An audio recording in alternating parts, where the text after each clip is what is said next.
Hi guys, happy Friday. So what we're doing today is solving quadratic inequalities two different ways. One is by graphing strictly with the calculator and using that to help us find our solutions, and also by hand using the interval test method.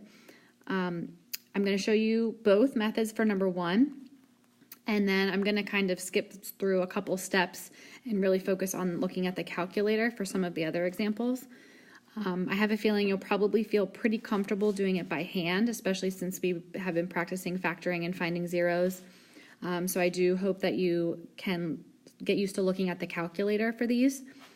So if we look at number one, let's do this by hand first. So the first thing we need to do is get everything on one side. So this would be x squared minus x minus 6 is greater than or equal to 0. So keep in mind that we're looking at where this function is greater than or equal to 0.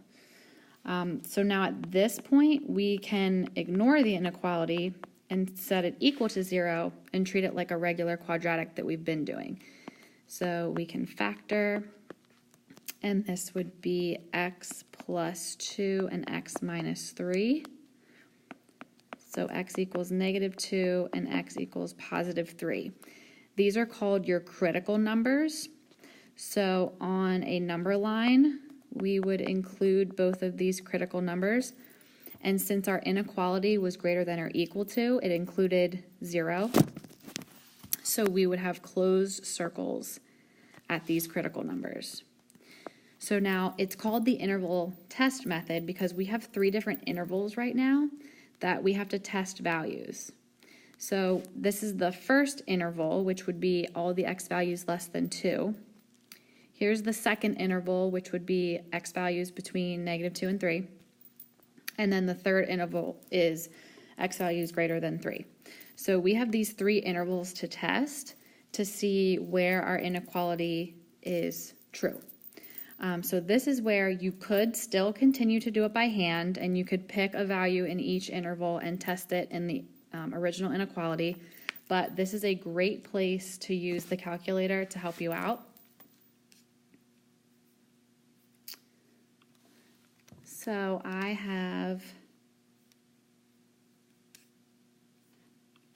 the quadratic in my Y1, and if you hit second trace, option number 2 is 0. We can find a point to the left bound, a point to the right bound, hit enter again, and it's going to give us our 0 at negative 2. So we found that critical number already. Now, if we go to second trace 0, we can make sure we got the other one correct. So I'm going all the way over. Here's a left, oh, too far. Here's a left bound point and a right bound point, and there's my guess, so at 3. So that can verify your critical numbers. Now if you go second graph, we look at the table. So remember there was those 3 regions. If I look here at negative 2, that should be my critical number, which makes sense because x is negative 2 and y is 0. When I start going lower than negative 2, I realize that my values are above 0. And remember, we were looking for where this function is above or equal to 0. So that is true for all the x's less than negative 2. If I look at values in that middle interval between negative 2 and 3, I can see that I'm definitely below 0. Here's my other critical number at 3, which makes sense because y is now 0. When I go above 3, I can see that these values are above 0. So this inequality is true for the values that are less than negative 2 and greater than 3. So if we go back to that number line, and we have negative 2 and 3, we remember they're closed circles. So all the x values less than negative 2 and greater than 3 satisfied this inequality. And if we write it in interval notation, we have negative infinity to negative 2, closed bracket, union, closed 3 to infinity. So there's how we could do it by hand, and we did use the calculator to just assist us at the end to make it a little easier, so that's fine. If we're doing everything completely by the calculator, we still need to have that original inequality.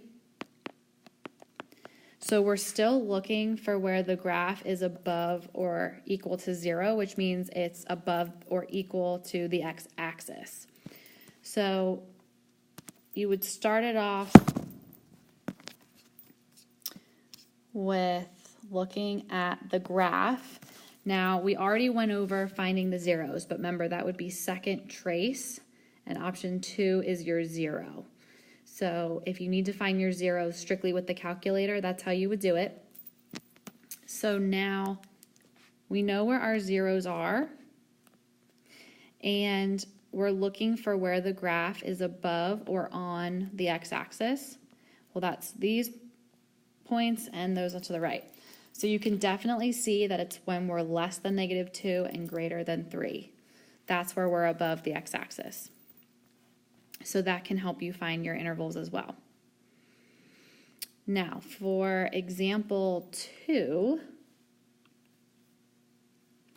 we would have to start off by making sure everything is on one side so we have 0 on the other. So that would be 3x squared plus 7x minus 6, and that's less than 0. So keep that in mind, because now we're looking for where the graph is below the x-axis. So obviously if you were going to do this by hand, you would factor and find your critical numbers, but let's look at the calculator. So here is what example 2 would look like when you put it into your Y1. So we are looking for where the graph is strictly below the x-axis. So you can think of your zeros as open circles, and then all of these x values are below the x-axis. So if you either found your critical numbers by hand through factoring, or if you used the find zeros function in the calculator, I'll just do this for us. Our zeros should be x is -3 and x is 2/3. So since we satisfy the inequality in between those two, your interval would be open parentheses, -3 to 2/3. Okay, so remember, I kind of skipped some steps because I wanted to show you the picture of the graph. Now, for example 3, this function, we are told, is less than 0. So graphically, we're looking for where this function is strictly below the x-axis. You would need to find your critical numbers. If you're doing it by hand, you would factor. If not, you would use the find zeros function in the calculator. But I will tell you that our critical number is -0.5. So when we look at the graph, this is what it looks like. This is called a bounce zero because it bounces off the x-axis. And we found that that critical number was at -0.5. Since it has to be strictly less than 0, think of this as an open circle. And there is nowhere else where this function is below the x-axis. So this is actually an example where we have no solution. And if you were to look at the table, you would realize that there are no values that are less than 0. The thing with the bounce zeros is you do have to be careful of what your inequality is. So since this was strictly less than 0, we ended up having no solution. But if we jump to number 2 in the additional examples, so if I put this function into the calculator, it will look like this. You can see we have another bounce zero. It's bouncing off the x-axis. Now this function, we're looking for where is it less than or equal to 0. Well, that's the whole function. So at 0, we're including that, and we're also including all of this. So in this case, it would be all real numbers. So it would be negative infinity to infinity. If we look at the third example, so if I put example 4 into the calculator, this is what it would look like. You can see it's another bounce 0. And this time we are looking right at 2. So x equals 2 is our critical number. And the function, if you look at example 3, it's where is this less than or equal to 0. It's never less than 0, but it does equal 0 at 2. So in this case, we only have one value of x, and it's 2. So we saw an example where that bounce 0 caused no solution, all real numbers, and just one value for a solution. So just pay really close attention to what the inequality symbol is to help you figure out which situation you have. If we look at example 4 on the back, I just want to let you know you will need to use quadratic formula to go through number 4, and you will end up getting imaginary solutions. So I just want to show you, this is what the graph would look like for number 4. And you can see we definitely don't have any real solutions. We don't cross the x-axis at all. So keep that in mind as you're working through number 4.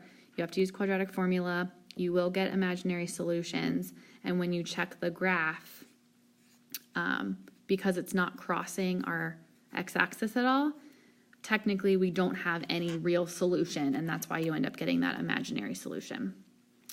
Okay, so I know I went through these very quickly and mostly focused on the calculator. So what I'd like you to do is work with your partner to work through every problem in the calculator and make sure you can see what we were discussing. Find your critical numbers, whether it's by hand, calculator, or both. And once you feel comfortable with the questions in the notes, then you can move on to your homework. All right, guys, I hope you have an awesome weekend, and I will see you Monday.